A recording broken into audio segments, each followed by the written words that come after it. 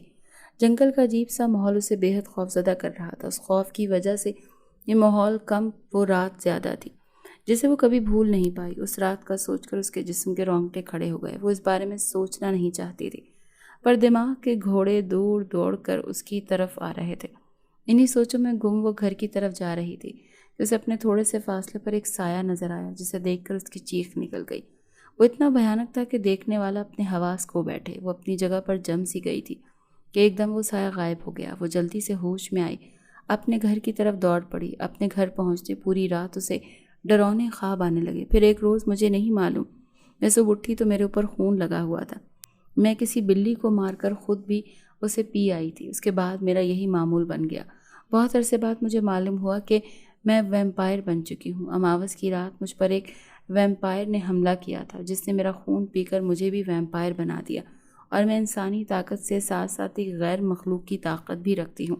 میں کسی کو نقصان نہیں پہنچا سکتی ہوں۔ خون نہیں ملا تبھی میں بوکھلا گئی تھی، ورنہ میں کسی انسان کو کبھی نقصان نہیں پہنچا سکتی ہوں۔ میری بات کا یقین کرو۔ وہ رونے لگی، میرے پاؤں پڑ گئی۔ جب میرے والدین کو اس بات کا پتہ چلا تو انہوں نے سب سے یہ بات چھپائی تھی۔ وہ جس کو بتاتے وہ آگے سے ہنسنا شروع کر دیتا یا تو ان کا یقین ہی نہ کرتا۔ اتنا عرصہ میں گھر پر بیٹھی رہی، میرے لیے کوئی برائی نہیں تھی اور میرا کوئی قصور بھی نہیں تھا۔ اب رشتہ آنے بند ہو گئے تھے تو انہیں مجبوراً یہ بات چھپانی پڑی۔ اگر زندگی سے نکال دو گے تو پھر میرے والدین بیچارے کیا کریں گے؟ میں نے ان سے کہا کہ میں تمہیں کچھ نہیں کہوں گی، تم نے مجھے سچ بتا دیا ہے، اس میں واقعی تمہارا کوئی قصور نہیں تھا، اور اب تم ایک انسان بھی ہو تو میں تمہیں کیوں چھوڑوں گا؟ اور اس کے بعد یہ راز راز نہیں رہا۔ اب ہماری شادی کو 4 سال ہو گئے ہیں، ہمارے 2 جڑواں بچے بھی ہیں، اور اس بارے میں کسی کو کچھ نہیں معلوم کہ میری بیوی ویمپائر ہے۔ جب اسے خون کی شدید طلب ہوتی ہے تو وہ صرف جانوروں کا خون نہیں پیتی، اس بارے میں اس نے مجھے بتا رکھا ہے۔ کوئی آزمائش انسان پر سے خالی ہاتھ نہیں جاتی، کبھی صلہ دے جاتی ہے، کبھی ٹل جاتی ہے، اور کبھی اللہ کے ہاں مقبولیت دے جاتی ہے، اور کبھی دعا کرنے کا سلیقہ دے جاتی ہے۔ اللہ جو آزمائشیں بندے پر ڈالتا ہے اس میں سے کوئی ایک بھی انسان کو خسارے میں نہیں ڈالتی۔ ہم سب کی زندگی میں ایک مقام ایسا آتا ہے جہاں ہم بے بسی کی آخری حد کو پہنچ جاتے ہیں۔ ایک ایسے مقام پر لا کھڑا کر دیا جاتا ہے ہمیں جہاں نہ تو ہم آگے بڑھ سکتے ہیں اور نہ ہی پیچھے ہٹ سکتے ہیں۔ بہت سی مشکل اور تکالیف دینے والا ہوتا ہے وہ وقت اور وہ تمام مقام۔ اصل میں ہم خود وہاں تک نہیں آتے، ہمیں وہاں تک ہمارا اللہ لے کر آتا ہے۔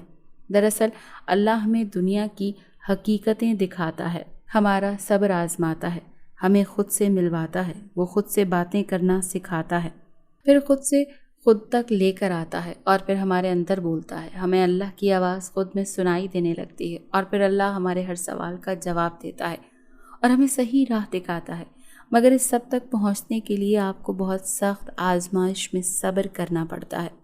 وجود کو ریزہ ریزہ کرنے والی باتوں کو اپنے وجود میں جذب کرنا ہوگا اور خاموش رہنا ہوگا، اور اللہ پاک کے علاوہ کیے گئے ہر مان کو ٹوٹتے دیکھنا ہوگا، اور وہ بھی خاموشی سے، بنا کسی شکوے اور شکایت کے۔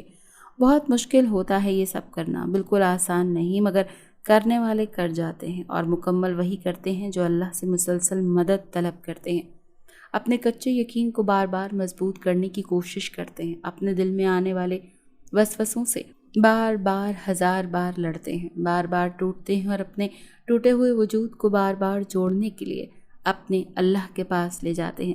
یہ سب کرتے کرتے پھر ایک وقت آتا ہے جب انسان ہر چیز کی حقیقت کو جان لینے کے بعد اپنی ہر خواہش، چاہت اور یہاں تک کہ خود اپنے آپ سے بھی دستبردار ہو جاتا ہے اور خود کو، اپنے ہر معاملے کو اپنے اللہ کے سپرد کر دیتا ہے۔ دنیا والوں سے نہیں بلکہ اپنے اللہ سے ہار مان لیتا ہے، کیونکہ دستبرداری کا ایک مطلب ہار مان لینا بھی ہوتا ہے۔ اور جب کبھی آپ کو لگے کہ آپ بے بسی کی آخری حد پر ہیں اور دنیا والے آپ کو ہرانے کے قریب ہوں، تو آپ فوراً خود کو، اپنی خواہشات کو اور اپنی چاہت کو اللہ کے سپرد کر کے ہر معاملے سے دستبردار ہو جائیں۔ اس طرح کرنے سے آپ دنیا والوں کے سامنے ہارنے اور جھکنے سے بچ جائیں گے، اور اس کا سب سے بڑا فائدہ یہ ہوگا کہ آپ اپنا وجود، آپ کی خواہشات اور آپ کی چاہت بے مول ضائع نہیں ہوں گی، بلکہ ہمیشہ کے لیے محفوظ ہو جائیں گی، کیونکہ یہ سب آپ نے اپنے اللہ کے سپرد کیا ہوگا، اور میرے اللہ سے بہترین کوئی قدردان اور محافظ نہیں۔ وہ حفاظت کرے گا آپ کی خواہشات کی، آپ کی چاہت کی اور آپ کی ان قربانیوں کی جن کا علم اللہ پاک کو بخوبی ہے، اور جو آپ نے اپنے اللہ کے لیے دی ہیں اور دیتے رہیں گے۔ اور میرا اللہ بہترین جزا دینے والا ہے، اور دے گا بھی وہی۔ وعدہ ہے اللہ کا، اور اللہ کا ہر وعدہ سچا ہے۔